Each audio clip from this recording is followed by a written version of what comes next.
abduhu wa rasuluh la nabiyya wa la rasula ba'dah. Ikhwati fillah, ma'asyiral hadirin wal hadirat, kaum muslimin dan muslimat yang dimuliakan Allah. Mari kita awali kajian kita dengan memperbanyak ungkapan puji dan syukur kepada Allah Subhanahu wa taala. Alhamdulillah, pada malam ini kita kembali diizinkan oleh Allah Subhanahu wa taala untuk bertemu berada di majelis ilmu. Mudah-mudahan semangat kita untuk hadir di majelis ilmu semakin mendekatkan kita kepada surganya Allah Subhanahu wa taala. Man salaka tariqan yaltamisu fihi ilman sahalallahu lahu bihi tariqan ilal jannah. Siapa yang menempuh satu jalan tujuannya adalah untuk mendapatkan ilmu, maka Allah akan mudahkan baginya jalan menuju surga. Mudah-mudahan juga keberadaan kita di majelis ilmu membuat kita selalu mendapatkan dan diberikan ketenangan jiwa, selalu diliputi oleh rahmat dan kasih sayang Allah, serta senantiasa mendapatkan doa-doa baik dari para malaikat Allah Subhanahu wa taala. Sama-sama kita juga harus berselawat dan salam untuk Rasul kita yang mulia Nabi Muhammad sallallahu alaihi wasallam. Allahumma shalli ala Muhammad wa ala ali Muhammad. Mudah-mudahan hanya dia yang kita tauladani.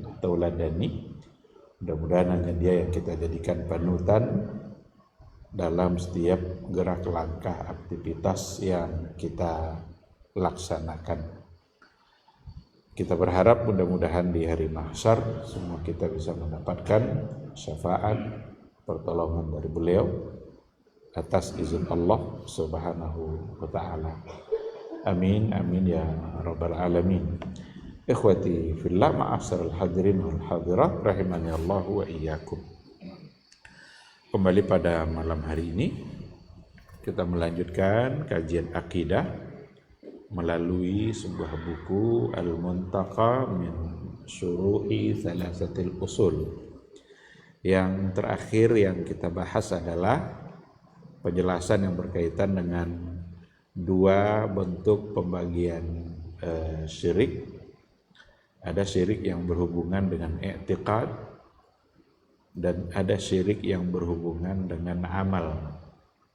Jadi kalau i'tiqad itu kerja hati, ada pula bentuk syiriknya. Tawakal kita tidak lagi kepada Allah, itu kerja hati, itu syirik dalam i'tiqad.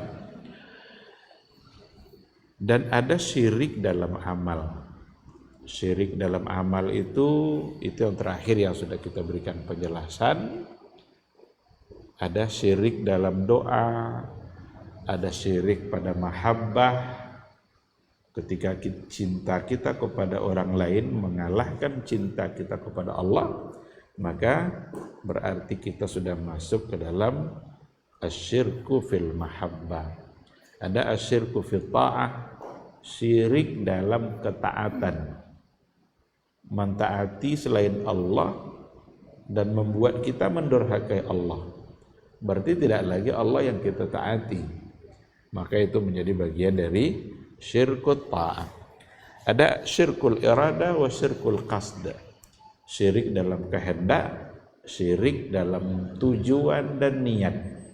Maka niat kita haruslah semata-mata selalu hanya untuk Allah Subhanahu wa ta'ala. Kalau seandainya dalam kita beribadah niat kita tidak lagi semata-mata hanya untuk Allah, riya umpamanya, maka itu sudah menjadi bagian dari kesyirikan seperti yang dijelaskan oleh para ulama berdasarkan kepada hadis-hadis yang ada. Baik, sekarang kita akan lanjutkan kenapa kita harus benar-benar mewujudkan keikhlasan itu dan beribadah itu, kenapa benar-benar hanya untuk Allah Subhanahu wa ta'ala. Kenapa kita harus beribadah dan kenapa harus untuk Allah? Kalau tidak untuk Allah, kenapa itu? Nah, ini yang akan menjadi kajian kita insya Allah pada malam hari ini. Ada beberapa poin yang disampaikan dalam buku ini. Yang pertama, Allah Ta'ala huwa allazi khalaqal mukallafina lil ibadah. Sesungguhnya Allah Subhanahu wa Ta'ala dialah yang telah menciptakan mukallafin. Mukallafin itu hambanya yang mukallaf. Kita ini mukallaf namanya. Orang-orang yang dibebankan hukum. Karena hukum memang berkaitan dengan orang-orang mukallaf. Kita ini mukallaf namanya. Ada orang-orang yang tidak mukallaf nanti. Orang gila tidak mukallaf. Orang gila kalau tidak puasa tidak apa-apa. Karena kalau puasa pun dia tidak akan berpahala. Anak kecil itu tidak mukallaf karena belum bisa dibebankan hukum. Belum kuat akalnya untuk dibebankan hukum. Orang yang sedang tidur itu tidak mukallaf. Artinya kalau ada kesalahan-kesalahan yang dilakukan oleh orang yang sedang tidur itu tidak dicatat oleh malaikat Allah. Maka dalam hadis dikatakan rufi'al qalamu an thalath. Diangkat catatan malaikat itu dari 3 orang. Yang 3 itu yang tadilah. Dari orang gila sampai nanti akalnya sehat. Dari anak kecil sampai nanti dia akil baligh. Berakal dan sampai umur. Dan dari orang yang tidur sampai dia bangun. Orang-orang yang ghairu mukallaf tidak ada hukum bagi dia. Maka kalau tidak mau ada hukum dalam kehidupan ini, jadilah tidak mukallaf. Mau gila seumur hidup, tidak ada hukum. Atau tidur sepanjang tahun, tidak ada hukum. Tapi kan kita pasti akan bangun. Kalau kita sudah bangun, kita sudah sadar, maka kesadaran itu membuat kita punya pembebanan hukum. Akal kita diberikan oleh Allah dan akal kita sehat, maka gunakan akal sehat itu untuk mentaati Allah Subhanahu wa Ta'ala. Itulah sebabnya kita tidak boleh melakukan sesuatu yang dapat merusak akal. Karena kalau melakukan sesuatu yang dapat merusak akal, maka itu akan menjadi perbuatan yang salah dan kita berdosa. Sebab kita merusak sesuatu yang menjadi fokus pembebanan hukum itu sendiri. Kenapa mabuk tidak boleh? Merusak akal, merusak saraf.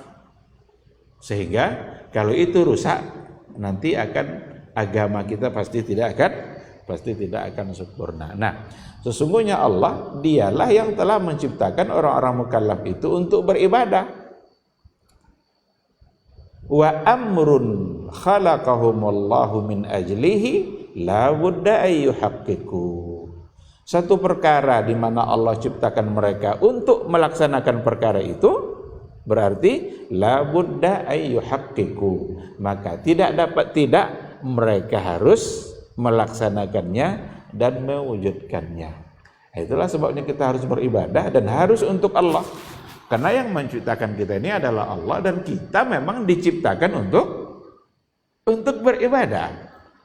Kalau memang kita diciptakan untuk beribadah, lalu kita tidak beribadah, pantas tidak untuk mendapatkan siksaan dari Allah? Pantas tidak untuk mendapatkan hukuman? Pantas, karena dia tidak melakukan sesuatu yang untuk itu dia diciptakan.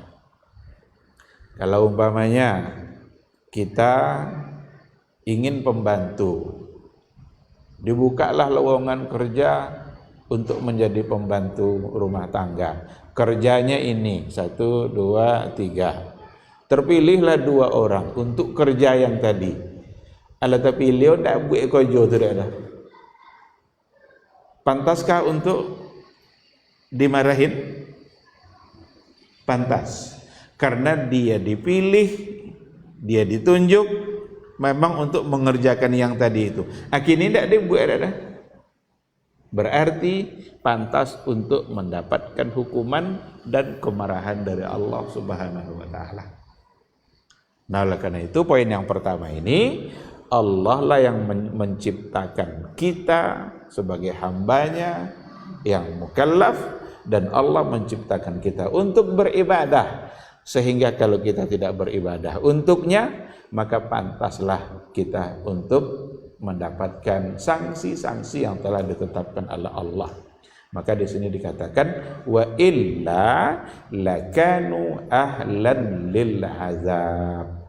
Kalau mereka tidak mengerjakan, kanu ahlan lil azab, maka mereka pantas untuk mendapatkan azab dan siksaan Allah. Suruh puasa, tidak puasa, atau puasa tapi bukan karena Allah, tidak makan, tidak minum, tapi hanya sekedar ingin diet, bulu kui badan sekalian, berarti niat bukan untuk Allah.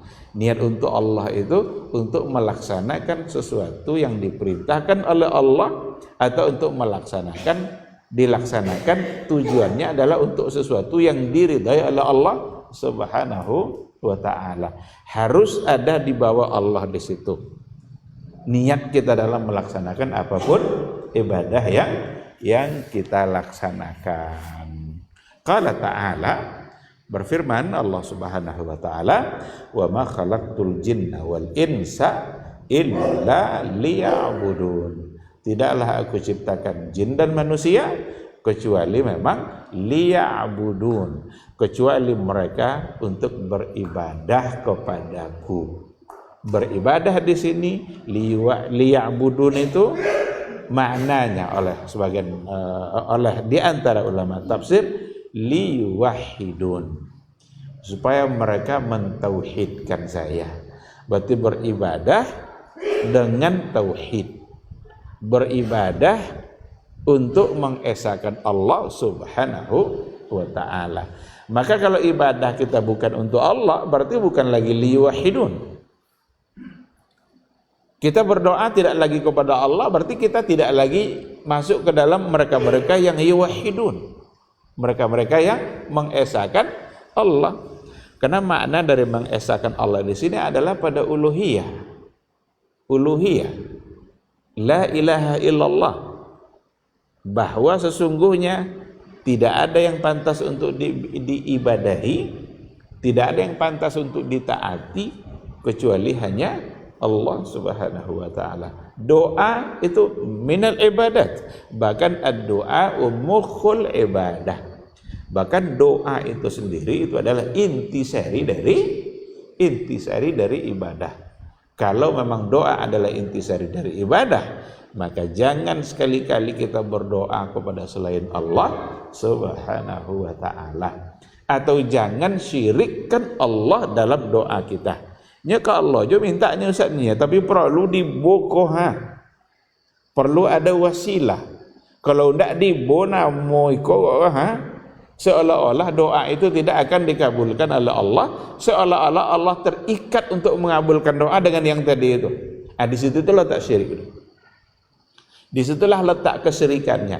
Kalau tidak di kuburan ini rasanya doa tidak akan dikabulkan. Berarti seolah-olah kita mengikat pengkabulan doa dari Allah dengan keadaan tertentu atau tempat tertentu, dan itu tidak diajarkan oleh Rasulullah sallallahu alaihi wasallam. Jadi ini poin yang pertama. Kenapa kita harus beribadah dan kenapa harus ikhlas? Karena memang Allah yang menciptakan kita untuk beribadah, maka kalau kita tidak melaksanakan untuk apa kita diciptakan itu, berarti kita pantas untuk mendapatkan hukuman dan sanksi azab dari Allah Subhanahu wa ta'ala. Yang kedua, sanian, yang kedua, annallaha ta'ala a'lamu bima yasluhu al-ibada wa arhamu bihim min kulli ahad. Sesungguhnya Allah Subhanahu wa ta'ala dialah yang lebih tahu dengan apa-apa yang baik bagi hambanya. Wa arhamu bihim min kulli ahad, dan dialah Allah yang lebih penyayang, lebih sayang kepada hambanya dari siapa saja, dari semua orang. Tidak akan ada orang yang lebih sayang kepada kita daripada Allah Subhanahu wa taala. Sampai ibu kita sendiri, sampai orang tua kita sendiri. Ayah terhadap anak ada rasa kasih sayang, tapi itu tidak akan pernah menyamai kasih sayangnya Allah Subhanahu wa taala. Ayah kalau sayang sama anaknya dibuatnya aturan-aturan untuk anaknya. Nah, nanti kamu kalau di jalan, baik-baik, kalau nyebrang hati-hati, mobil kencang, jangan asal nyebrang, itu aturan. Apa dia buat aturan tuh? Karena sayang, nyokonolando kok. Dan Allah Subhanahu wa taala, dia lebih tahu mana yang maslahat bagi hambanya, dan Allah lebih penyayang kepada hambanya dari semuanya, dari siapa saja. Fama amarahum illa bima yanfa'uhum, maka tidaklah Allah itu memerintahkan mereka kecuali untuk sesuatu yang memberikan manfaat bagi mereka. Wala nahahum, dan tidak pula Allah melarang mereka illa amma yadurruhum, kecuali dari sesuatu yang dapat memudaratkan mereka. Karena dia yang paling tahu mana yang maslahat, dia pula yang lebih sayang, sangat penyayang kepada hambanya, maka Allah buat aturan-aturan. Ada ibadah-ibadah, ada perintah, ada larangan. Maka tidaklah Allah memerintahkan sesuatu untuk hambanya kecuali sesuatu itu akan memberikan manfaat bagi dia, dan tidak pula Allah melarang mereka kecuali yang dilarang itu pasti akan memberikan mudarat kepada mereka. Fa'ibadatuhum, maka ibadahnya hamba itu tuslihuhum. Artinya ketika hamba beribadah menyembah Allahnya, tuslihuhum, pasti ibadah itu memberikan maslahat bagi mereka. Wa ma'siyatuhu tufsiduhum, dan maksiat kepada Allah, melakukan kemaksiatan yang telah dilarang oleh Allah, tufsiduhum, maka pasti akan merusak dan mendatangkan kemudaratan bagi mereka. Ini pada poin yang kedua. Jadi tidak boleh kita berpikir panjang untuk melaksanakan sesuatu yang diperintahkan oleh Allah. Kenapa demikian? Karena dalam perintahnya pasti itu mendatangkan kebaikan. Dan tidak perlu pula kita untuk berpikir panjang meninggalkan sesuatu yang dilarang oleh Allah. Kenapa demikian? Karena pasti itu mudarat bagi mereka. Asal ada yang diperintahkan, tinggal kita taati saja. Itulah bentuk ibadah kita kepada Allah. Ibadah itu kita tunduk kepada perintahnya dengan cara melaksanakan. Dan ketika ada hal-hal yang dilarang oleh Allah, maka tinggal kita menghindarinya, menghindarkan yang dilarang itu sesungguhnya ibadah kita juga kepada Allah Subhanahu wa taala. Karena dalam perkara yang dilarang dipastikan di situ ada kemudaratan yang kalau kita lakukan niscaya kita akan dihampiri oleh kemudaratan itu, dan Allah ingin kita jauh dari perkara-perkara yang merusak. Maka ibadah kita kepada Allah memang harus selalu untuk Dia dalam rangka untuk mendapatkan kemaslahatan yang dijanjikan oleh Allah, dan untuk menghindarkan diri kita dari hal-hal yang merupakan kebinasaan dan kerusakan yang telah disampaikan oleh Allah dan oleh Rasulullah Sallallahu Alaihi Wasallam. Tidak boleh pikir panjang. Ketika Allah memerintahkan perempuan untuk menutupi auratnya secara sempurna, Islam mengatur.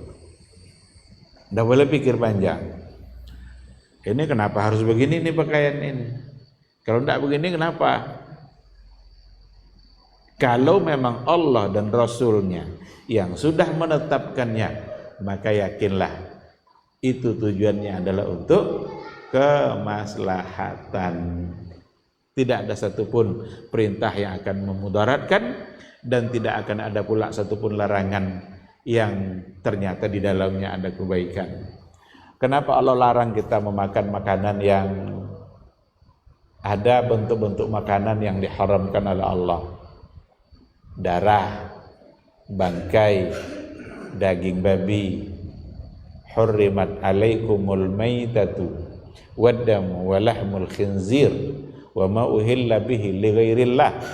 Diharamkan bagi kalian untuk memakan bangkai, memakan darah, memakan daging babi, memakan sesuatu yang disembelih dengan tidak menyebut nama Allah.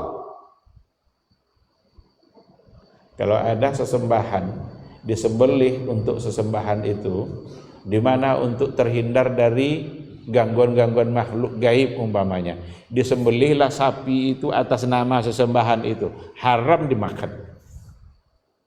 Karena dia disembelih bukan lagi atas nama Allah, bukan lagi disembelih untuk sesuatu yang diperintahkan oleh Allah.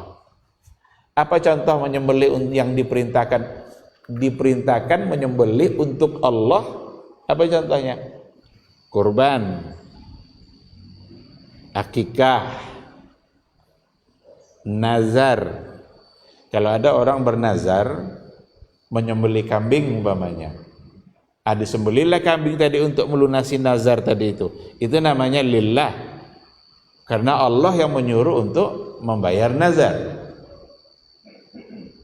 Atau untuk diperjualbelikan, ada orang nyembelih bukan nazar, bukan sedekah, bukan kurban, bukan akikah, tapi untuk dijual di pasar. Halalkah? Halal, karena jual beli itu bagian dari syariat agama, syariat Islam. Dibolehkan untuk memperjualbelikan itu. Maka disembelihlah, baca, sebut nama Allah, tujuannya untuk dijual, ambil uangnya lalu kemudian dimanfaatkan, dan dagingnya halal bagi kita. Tapi kalau seandainya disembelih untuk sesembahan yang mau dilemparkan ke gunung mana, ke pantai mana, ke sungai mana yang mau dihanyutkan, berarti sesembahan yang biasanya ini hubungannya adalah untuk keselamatan dari gangguan jin, atau agar panen padinya tahun ini mendatangkan hasil yang banyak, perlu untuk dipersembahkan seekor kambing umpamanya. Wa ma uhilla bihi li ghairillah, itu sesuatu yang haram untuk dimakan, karena tidak tujuannya untuk yang diperintahkan oleh Allah dan oleh Rasulullah sallallahu alaihi wasallam. Nya baca je bismillahnya Pak Ustaz ni. Nya ndak cek baca aja, yang penting dah tujuan sesungguhnya untuk apa. Kenapa babi pun kalau disembelih tidak akan berubah jadi halal dia, kalau dibaca bismillah. Baca bismillahnya boleh babi, halal babi itu? Enggak. Jadi bukan sekedar ucapan. Apa tujuan sesungguhnya dari menyembelih? Kenapa Allah begitu murka dia kalau disembelih tidak atas nama dia? Nyawanya datang dari Allah. Kehidupannya dia besar itu, hewan itu dibesarkan oleh Allah. Kalau dia makan rumput, rumput itu yang menumbuhkan adalah Allah. Kalau dia minum air, air datang dari Allah. Atau kini disembelih untuk selain nama Allah. Sawak ya bangi Pak.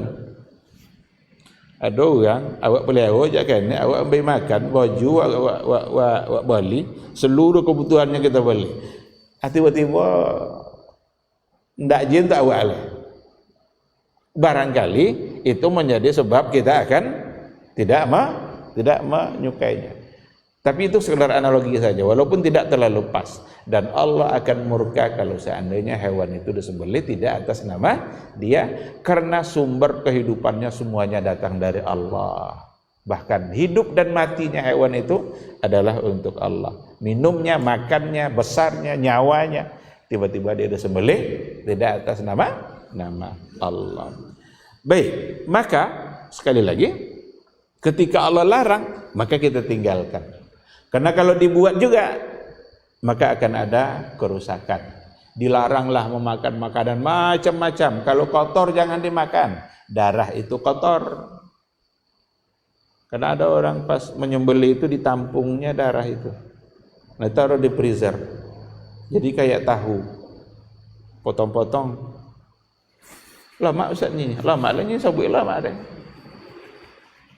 Padahal itu adalah sesuatu yang haram. Kalau Allah sudah larang, pasti di situ ada sesuatu yang memudaratkan.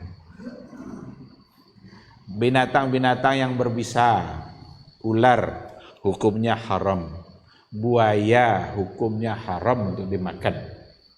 Binatang buas. Kalau di negara-negara luar katanya ada pasar buaya. Kayak kalau di kita ada pasar ikan, nah, tapi ada di negara-negara lain itu pasar buaya. Memang buaya, udah gantung-gantungnya kan. Nah, datang nanti pembelinya, berapa sekilo. Kalau mereka tidak muslim, oke. Karena tidak terikat mereka oleh aturan Allah. Orang muslim tentu terikat dengan aturan agama.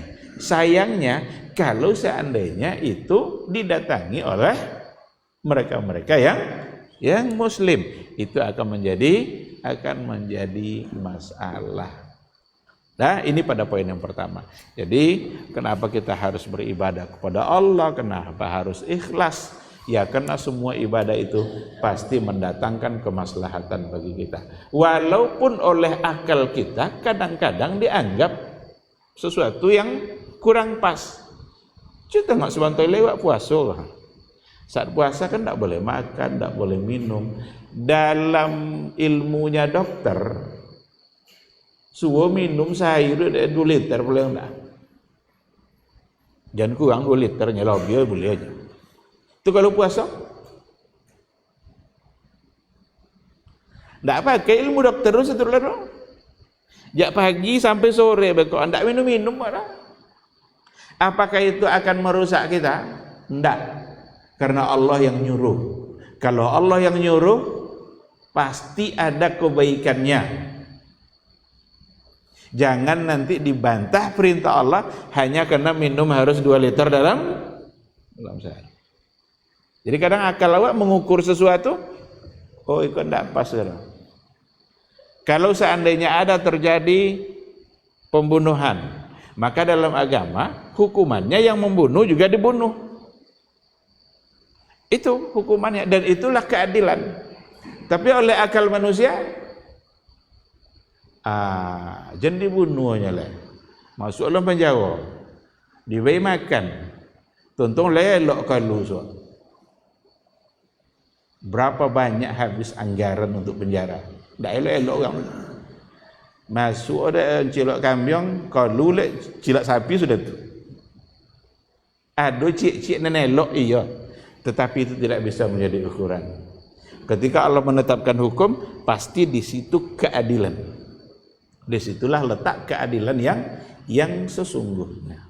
Nah, oleh karena itu tinggal kita mentaatinya.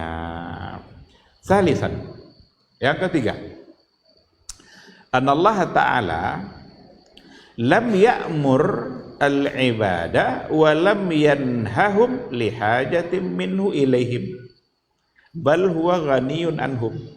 Sesungguhnya Allah Subhanahu wa Ta'ala tidaklah memerintahkan hamba untuk beribadah dan tidak juga melarang mereka untuk meninggalkan sesuatu lihajatin minhu ilaihim, karena kebutuhan Allah terhadap mereka. Jadi Allah menyuruh kita untuk beribadah itu bukan karena kebutuhan Allah. Allah melarang kita untuk melakukan sesuatu yang dilarang itu juga bukan karena Allah punya hajat kepada kita. Bal huwa ghaniyun anhum. Allah itu maha kaya, tidak butuh kepada hambanya. Mustahil Allah butuh kepada hambanya. Dia yang menciptakan, masa dia butuh pula kepada hamba itu? Mustahil. Tidak ada satupun yang diciptakan oleh Allah lalu Allah butuh kepada dia. Tidak. Termasuk aturan-aturan dalam beribadah bukan karena Allah membutuhkan hambanya itu. Wa innama amarahum wa nahahum, hanya saja Allah memerintahkan mereka dan melarang mereka rahmatan wa ra'fatan bihim, sebagai bentuk kasih sayang Allah. Kasih sayang Allah. Allah memerintahkan kita untuk beribadah bukan karena Allah butuh pada ibadah kita. Itu hanyalah bentuk dari kasih sayang Allah kepada hambanya itu, litahiyatihim lisa'adatil abadi, untuk mempersiapkan hamba itu untuk mendapatkan kebahagiaan yang abadi. Disuruhnya kita sholat, disuruhnya kita puasa, dilarangnya kita berjudi, dilarangnya berzina. Apakah Allah butuh sama ibadah kita? Tidak. Perintah larangan semua datang dari Allah, bukan karena Allah butuh. Seandainya semua kita mendurhakai Allah, tidak akan berkurang kemuliaan Allah Subhanahu wa ta'ala.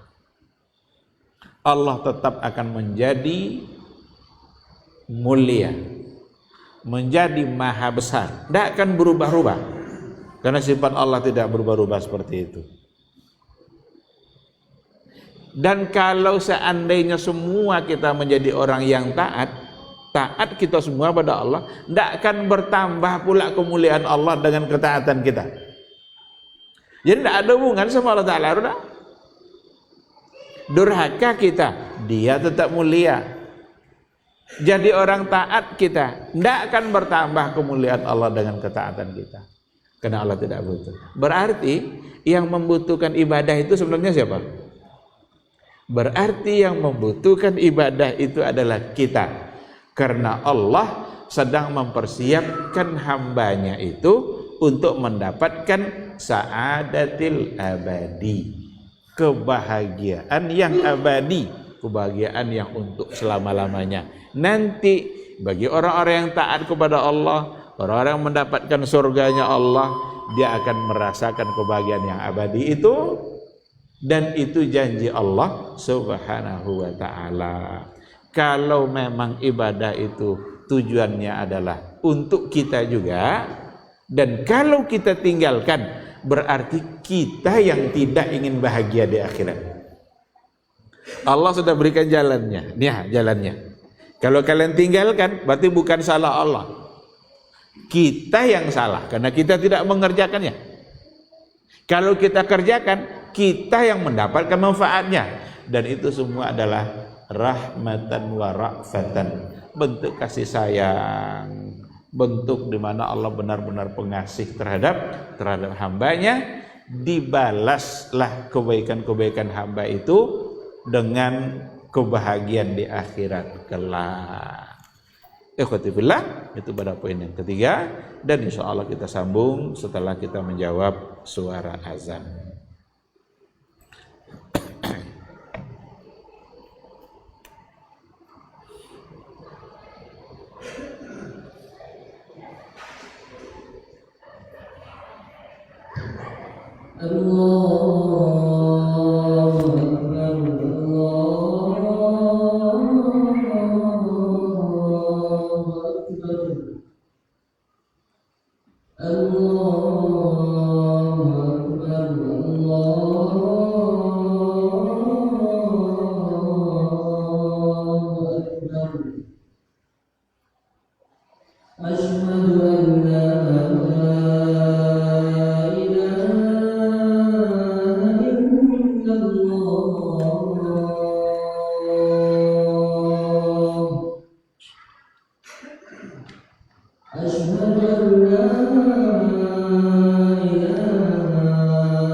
Bismillahirrahmanirrahim. Alhamdulillah.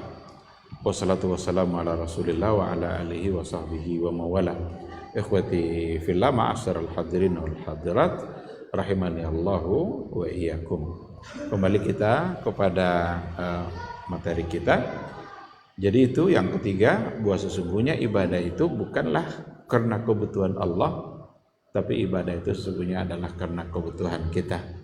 Allah sama sekali tidak butuh kepada ibadah kita, dan Allah juga tidak akan bertambah kemuliaannya dan ibadah kita. Tidak berkurang pula kekuasaannya dengan kedurhakaan kita. Yang berikutnya, anna ibadatahum lahu subhana mahdu fadlin minhu.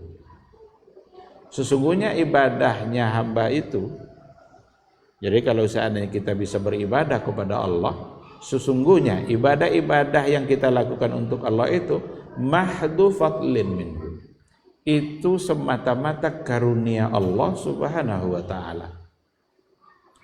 Li'annahu huwallazi khalaqahum wa hayya'ahum, dialah Allah yang menciptakan mereka dan memberikan semua kebutuhan-kebutuhan mereka dalam beribadah. Dia yang memberikan petunjuk, Dia yang membantu untuk melaksanakan ketaatan itu. Jadi kalau seandainya kita bisa sholat, umpamanya kita bisa ke masjid, itu kenapa? Karena Allah. Kita bisa beribadah itu, apapun ibadah yang kita lakukan, itu semata-mata semuanya di situ ada karunia Allah subhanahu wa ta'ala. Kenapa kita bisa sampai ke masjid ini? Karena kita masih sehat. Yang memberikan sehat siapa? Allah subhanahu wa ta'ala. Nanti takbiratul ihram lah imam kita, Allahu Akbar, kita tegak berdiri ikut pula bertakbir. Kenapa kita masih bisa tegak seperti itu? Allah yang menyuruh, Allah yang memberikan kemampuan itu. Kalau kita baca Quran, bisa tidak kita memandang kepada Quran kalau mata kita sudah tidak bisa melihat lagi? Tidak. Sekarang mata kita masih bisa melihat. Berarti yang membuat kita bisa baca Quran itu siapa sebenarnya? Allah. Kita duduk ini begitu nikmatnya kita mendengar karena telinga masih. Siapa yang memberikan telinga sehat itu siapa? Jadi apapun ibadah yang kita lakukan, apapun kebaikan yang kita lakukan, sungguh di dalamnya itu fadlullah, ada karunia Allah. Jadi ketika Allah berikan semua itu, tidakkah pantas untuk kita gunakan untuk beribadah? Oleh karena itulah selagi kita masih sehat, laksanakan semua yang kita bisa. Satu saat nanti rindu kita untuk datang ke masjid, tapi lah tidak bisa berjalan. Kaki lah tidak bisa melangkah, asal dilangkah sakit tuh. Kalau sudah sakit, selagi mata sehat bisa baca Quran itu sebanyak-banyaknya. Satu saat nanti mata sudah tidak bisa melihat, baru datang keinginan untuk membaca. Iya, kalau lihat dulu nafal, ulang-ulang nafal loh. Kandak. Kalau kita sudah tidak bisa membaca, bagaimana nanti kita bisa mendekatkan diri kepada Allah melalui bacaan Al-Quran? Selagi telinga kita bisa mendengar, sehat diberikan oleh Allah, dengar nasihat-nasihat yang baik. Mendengarkan nasihat itu saja, itu bagian dari ibadah. Dan kalau sudah dipahami apa yang didengar, amalkan ketika Allah memberikan kemampuan untuk melaksanakan. Inilah sebenarnya yang dimaksudkan dalam ayat, dialah Allah yang menciptakan kamu wa ma ta'malun. Allah yang khalaqakum wa ma ta'malun. Dia yang menciptakan kamu dan menciptakan apa yang kamu lakukan, apa yang kamu amalkan. Karena memang amalan apapun yang kita lakukan, dalam amalan itu ada karunia Allah Subhanahu wa taala, di mana kita tidak akan bisa untuk melaksanakannya kalau seandainya karunia Allah itu tidak ada. Kemudahan-kemudahan itu semua datang dari Allah Subhanahu wa taala. Maka dikatakan di sini, huwal mun'im bi ijadil iradah. Dialah Allah yang memberikan nikmat dengan memberikan iradah. Kehendak kita untuk berbuat baik itu saja, itu Allah yang memberikan. Kita punya keinginan berbuat baik, keinginan itu saja Allah yang mengadakannya. Wal qudra, kemampuan, wal hawas, panca indera kita. Panca indera kita itu semua datang dari Allah Subhanahu wa taala. Maka dikatakan dengan semua karunia yang diberikan oleh Allah tadi, ada yang taat, ada yang tidak. Man ata'ahu fathawabu ta'atihi fadlun minhu. Barang siapa yang mentaati Allah, pantas tidak dapat pahala? Allah memberikan pahala. Padahal ketaatan itu bisa terjadi juga karena Allah. Tapi tetap Allah beri pahala. Berarti itu semua adalah fasawabu ta'atihi lahu fadlun minhu. Pahala yang diberikan oleh Allah untuk ketaatan mereka itu semata-mata adalah karunia dari Allah Subhanahu wa taala. Kok ndak dibeda Allah taala tu ndak apik abang ngira. Nyodei nyosodo wak bisa membuat. Tapi Allah tetap memberikan fadlun minhu. Itu karunia dari Allah. Wa man aqabahu, ya, siapa yang ndak pula taat diberi pula dia iqab. Diberi pula ganjaran. Wa man aqabahu, siapa-siapa yang diberikan ganjaran iqab oleh Allah, fa bi adlihi, itu hanya karena keadilan Allah. Jadi kalau taat dapat pahala, fadlullah, itu karunia Allah. Tapi kalau durhaka, pendosa, dapat iqab, azab, adlullah, itu adalah keadilan dari Allah Subhanahu wa taala. Jadi Allah Maha Adil. Allah Maha Adil. Kalau Allah berikan siksaan atas kedurhakaannya, itu hanya karena keadilan Allah. Tapi mungkinkah Allah untuk memaafkan? Mungkin. Dan itu hak Allah.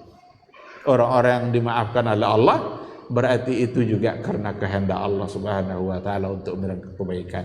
Maka di hadapan kita sebagai orang-orang yang pendosa, ada namanya permohonan ampun kepada Allah, ada istighfar. Dengan beristighfar, Allah siap pula untuk mengampuninya. Baik, lanjut. Kita selesaikan saja. Yang berikutnya, anna ni'amallahi 'alal ibad a'zamu min an tuhsa. Sesungguhnya nikmat Allah kepada hambanya itu besar, banyak dan tidak terhitung. Falau qudira annal ibadata jazaa'un ni'mah lam yaqumu bi syukrin qalil. Seandainya ditetapkanlah oleh Allah bahwa ibadah itu sebagai balasan dari nikmat Allah itu, lam yaqumu bi syukrin qalil, niscaya tidak ada satupun kita yang mampu untuk mensyukuri nikmat Allah walaupun kecil. Kalaulah ibadah itu dijadikan benar-benar itu jadi ukuran untuk mensyukuri nikmat Allah itu tidak akan selesai, tidak akan sempurna untuk kita syukuri. Karena nikmat Allah yang sangat banyak. Oleh karena itu, ibadah yang kita lakukan memang tujuannya adalah untuk mensyukuri, tapi bukan itu ukuran syukur. Kalau diukur ini nikmat, ini ibadah, anda akan berdok, kayak sekena ya dah. Ada orang yang dalam hadis yang dari kisah umat terdahulu, dia ingin membanggakan amalannya sebagai balasan dari surga yang dia dapatkan. Jadi karena dia sudah 500 tahun beribadah, kata Allah, kamu masuk surga bukan karena amal kamu, tapi masuk surga karena karunia Allah. Masa iya, katanya, 500 tahun saya beribadah, lalu ternyata itu pun tidak pantas untuk mendapatkan surga. Lalu kata Allah, tidak apa-apa, kalau mau dicoba ukur-ukur ibadah kamu, dicoba ukur ibadah yang 500 tahun dengan nikmat-nikmat Allah, diukur dengan satu nikmat saja, nikmat mata. Ternyata nikmat mata yang diberikan oleh Allah tidak mampu dibalas oleh seorang hamba dengan beribadah selama 500 tahun. Jadi nikmat Allah itu tak bisa kita hitung, sangat banyak. Seandainya ditetapkanlah ibadah sebagai balasan atau bukti syukur, niscaya tidak ada kita yang bisa disebut sebagai orang bersyukur. Kalau ditengok-tengok ibadah yang telah kita lakukan. Oleh karena itu, teruslah beribadah, mudah-mudahan Allah menerima, dan jangan pernah menganggap ibadah yang kita lakukan akan membuat kita mampu membalas kebaikan Allah terhadap diri kita. Itulah contoh tadi, 50 tahun beribadah tak dapat membalas nikmat mata yang dimiliki oleh seseorang. Begitu yang terdapat di dalam hadis Nabi. Yang berikutnya, annal ibadah, sesungguhnya hamba Allah la yazaluna muqassirina fi haqqihi, senantiasa hamba Allah itu menjadi orang yang muqassirin. Muqassir itu orang yang lalai. Orang yang lalai, muhtajina ila afwih, selalu saja mereka butuh kepada keampunan Allah, kepada maafnya Allah Subhanahu wa taala. Falay yadkhulal jannata ahadun bi amalih, maka tidak akan ada satu orang pun yang masuk surga bi amalihi, disebabkan oleh semata amalnya. Tidak ada yang akan masuk surga semata-mata karena amalnya. Dan dalam riwayat dikatakan seperti itu. Ada sahabat yang bertanya, bagaimana dengan engkau ya Rasulullah? Nabi bilang apa? Hatta ana, sampai saya pun tidak akan masuk surga karena semata-mata amal, tapi masuk surga karena karunia dari Allah Subhanahu wa ta'ala. Surga mana yang pantas untuk sholat yang entah khusyuk atau tidak? Boleh kita tanya diri kita masing-masing, ada di antara sholat kita yang dari awal sampai salam tidak ada sikit pun gangguannya, benar-benar khusyuk selama ini?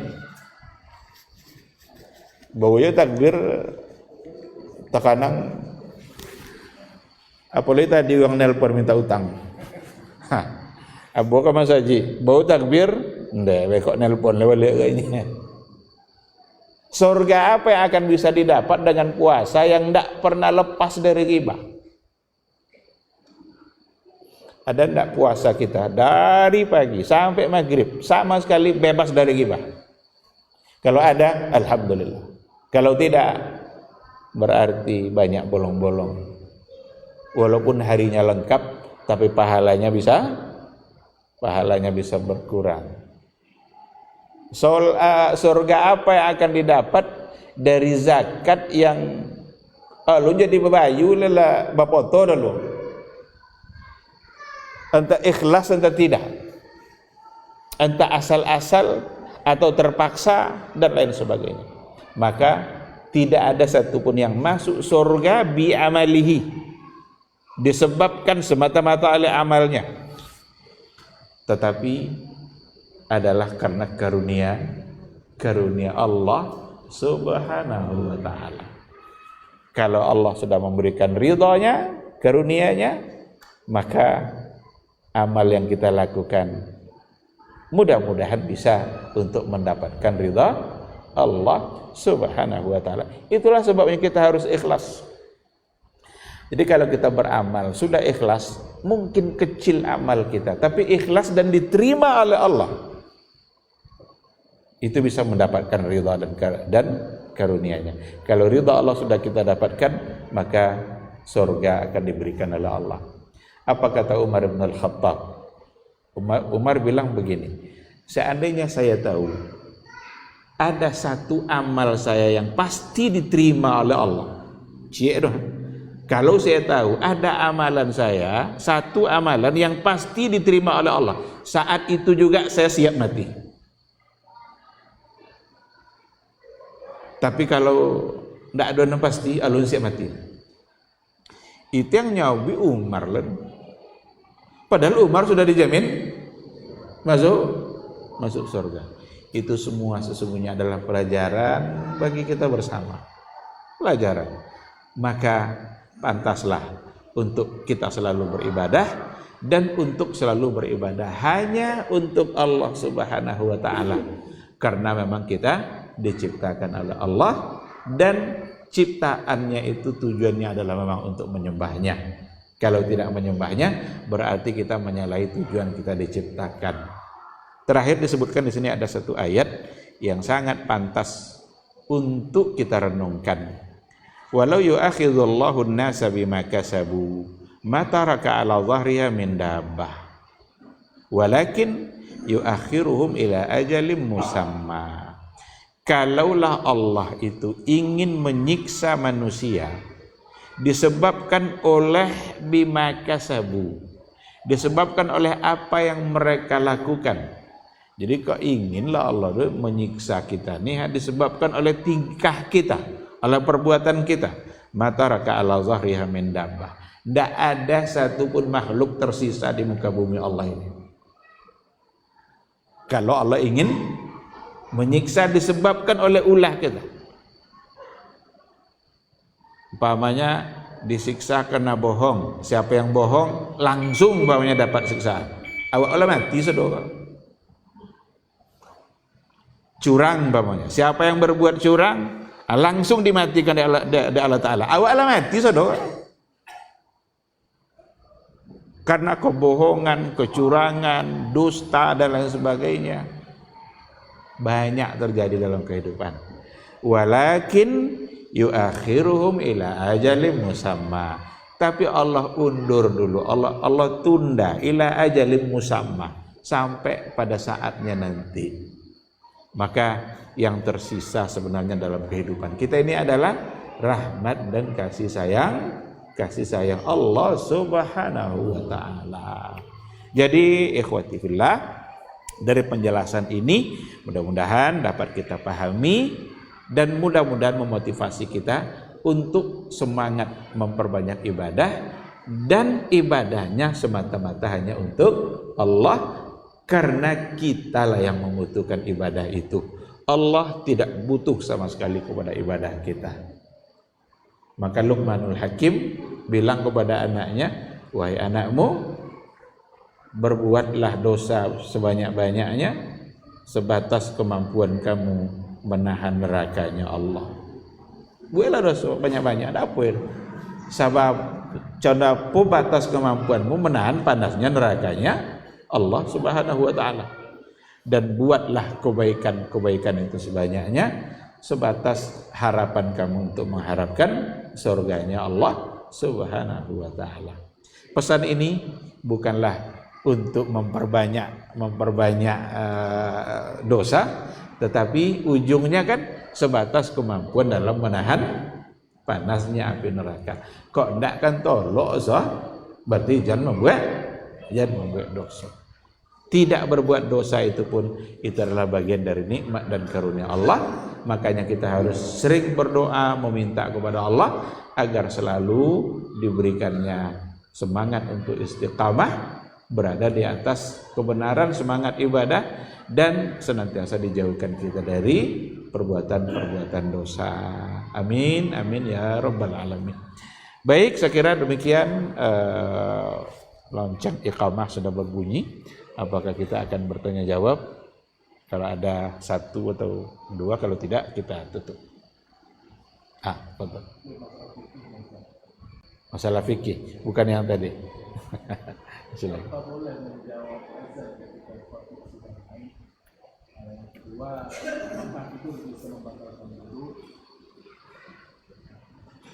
Iya. Apakah boleh menjawab azan?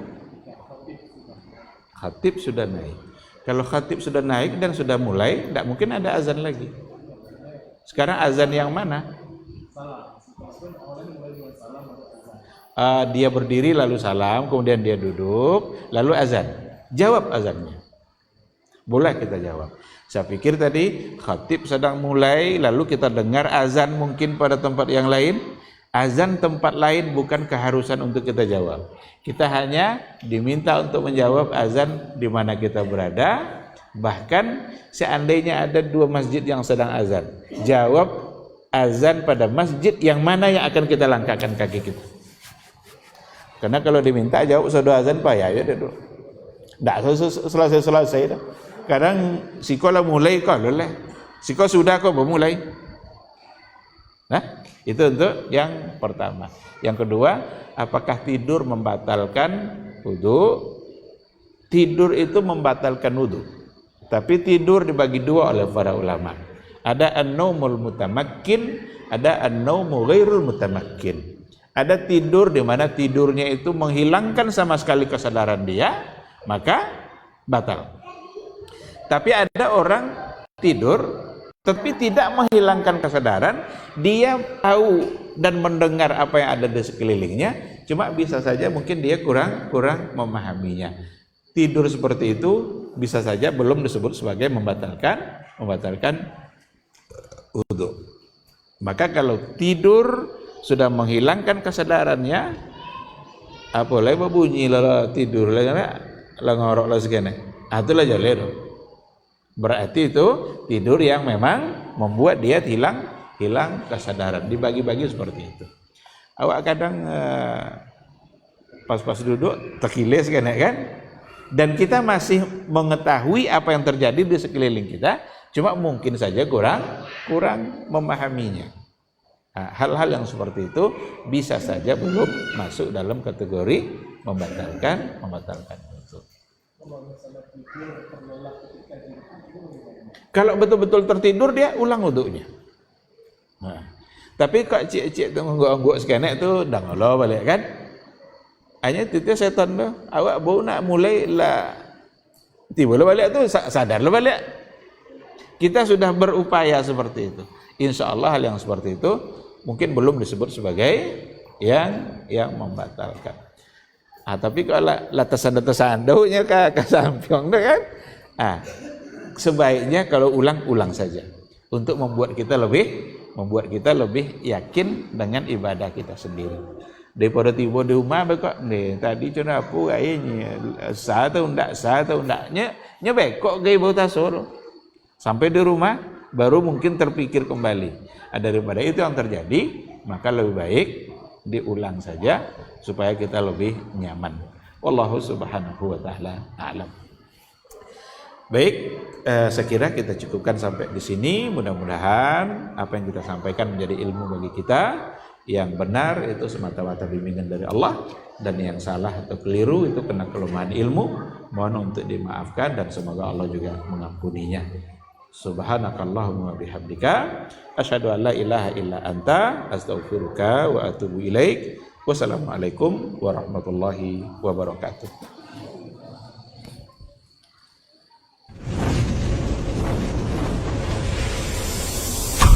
TV Sunnah, belajar agama baru alim.